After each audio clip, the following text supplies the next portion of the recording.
Meghan Markle and Prince Harry's engagement interview was when relations within the royal family began to sour, according to a royal expert. Meghan Markle stood by her husband Prince Harry's side as he delivered a keynote speech to mark Nelson Mandela Day on Monday. The Duke and Duchess of Sussex travelled to New York to attend the United Nations informal meeting held by the General Assembly to mark the special day.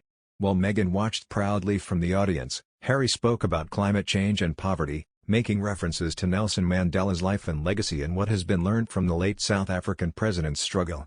Their outing marks the couple's first joint public engagement since the Platinum Jubilee, which saw Meghan and Harry come together with the royal family for the first time in over 2 years.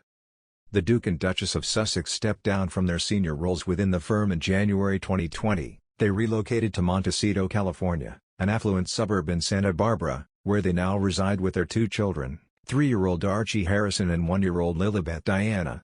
Reports of tension between the Sussexes and the royal family were circulating years before their exit, and one royal commentator has claimed that tensions were brewing at the time of Meghan and Harry's engagement interview.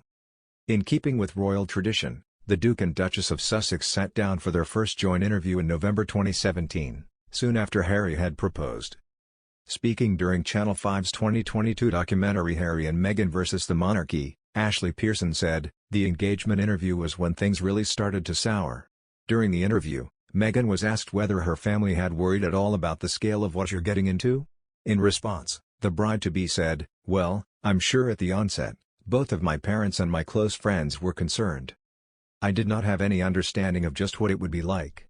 She added, "I'm from the States, you don't grow up with the same understanding of the royal family, and so while I now understand very clearly, there's a global interest there.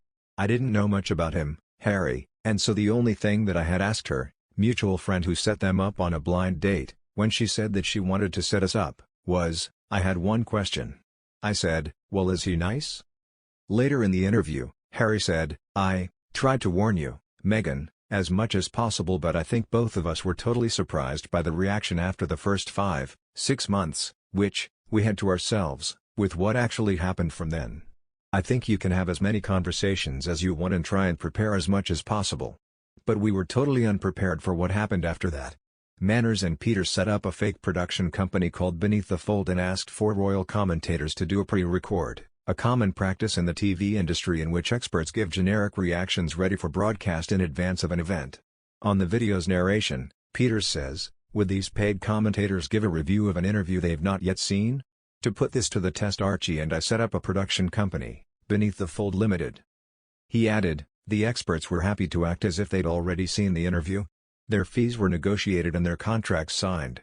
At the time, CBS had put out preview clips including one where Oprah famously asked, "Were you silent or were silenced?" However, the full explosive interview had not yet been broadcast, meaning the experts did not know Meghan would allege racism at the heart of the royal family and describe feeling suicidal in the face of negative media coverage. Arbiter said the reaction on social media after the prank went online had been horrific and that her contract with CNN was not renewed as a result. She told LBC, "It was made at the expense of my livelihood, my future career, my mental, emotional, physical well-being. I didn't leave my house for 2 weeks because the avalanche of hate was so monumental, so extreme, and the anxiety that evolved as a result has been devastating. There are times I'm so paralyzed by the anxiety associated to what happened I can't go outside, I don't leave my house. And I was just stunned that so many people opted to take a narrative that was put out by 2 self-described pranksters at face value."